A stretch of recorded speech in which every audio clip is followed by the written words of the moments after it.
রাজধানী টিএসসি থেকে আমরা জানিয়ে রাখি পূর্ব ঘোষিত যে মার্চ ফর গাজা, যে গাজার যে নিরীহ মুসলিম বা ফিলিস্তিনিদের উপর যে আসলে বর্বরচিত হামলা ইসরায়েলের, সেই হামলার বিরুদ্ধে এবং সেই ফিলিস্তিনের পক্ষে নিয়ে কিন্তু আসলে আজকে বাংলাদেশের সকল ধর্মপ্রাণ মুসলমান কিন্তু আসলে আজকে মার্চ ফর গাজা আর ডাক দিয়েছেন। এবং আমরা কিন্তু জানিয়ে রাখি আজকে কিন্তু আসলে এই কর্মসূচি সফল করতে বাংলাদেশের বিভিন্ন জায়গা থেকে কিন্তু আসলে রাত থেকে মানুষজন ঢাকায় আসতে শুরু করেছেন। এবং এখন থেকে আমরা যদি জানিয়ে রাখি দুপুর 3টায় এই কর্মসূচি কথা থাকলেও আমরা দেখছি সকাল থেকে কিন্তু আসলে মুসল্লিদের কিন্তু আসলে উপস্থিতি আমরা সেই সকাল থেকেই দেখছি।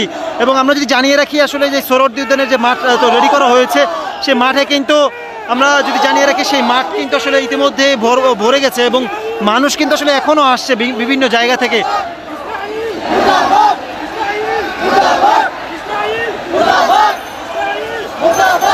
দর্শক, আমরা যদি জানিয়ে রাখি আজকের এই মার্চ ফর গাজায় যেই বিশাল সমাবেশ হতে যাচ্ছে, সেই সমাবেশে সভাপতিত্ব করবেন রাজধানী বাইতুল মোকাররমের জাতীয় মসজিদ বাইতুল মোকাররমের সম্মানিত খতিব আব্দুল মালেক।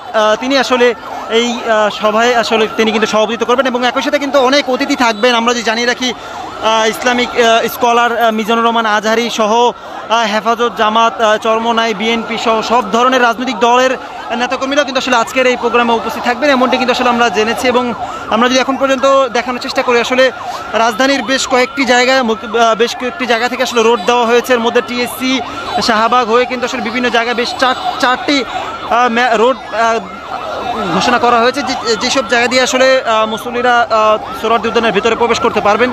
আয়োজক কমিটি যারা, তারা বলছিলেন যে আসলে বেশ কয়েক লাখ মানুষের আসলে এখানে সমাগম হবে এবং বাংলাদেশের সবচেয়ে বড় যে আসলে ফিলিস্তিনিদের পক্ষে সংহতি জানানো, সে আজকে কিন্তু আসলে এই সমাবেশ থেকে আসলে ফিলিস্তিনের পক্ষে সংহতি জানানো হবে।